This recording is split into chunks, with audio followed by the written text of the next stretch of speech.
Experts say that we're already in a global food crisis.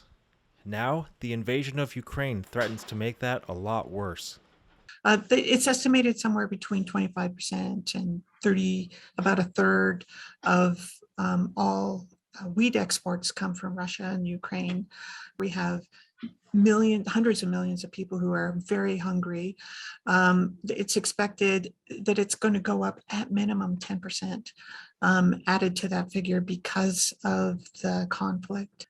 Even the Russians pulled back right away. We know for a fact that the agricultural infrastructure has been damaged significantly.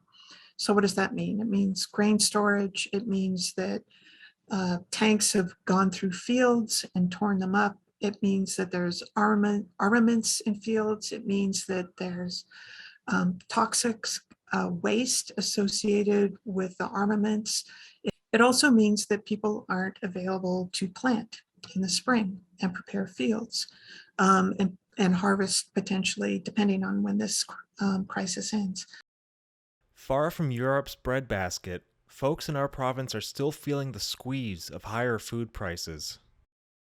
I've noticed a significant increase actually in prices. I shop for items that I buy probably every week, and I see that they're gone up $1 or 50 cents for each product. And when something's only maybe $3 or $4, that's significant. The last I looked, Newfoundland and Labrador had the second worst rates of food insecurity, the most severe rates of food insecurity across Canada of any province. And so that's a concern. That's a serious concern. And I find the price of produce, like fresh meat, things like that, it's increased quite a bit. People can't buy things like medicine, they can't pay their rent.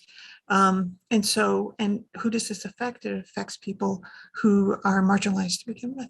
And the cost of living is increasing in general, and people's wages are not going up to meet that. It takes political will, in this case by the province, to support folks. But we know what works, and that's giving people money. Dr. Martin says it's a fool's game to predict, but things could get worse before they get better.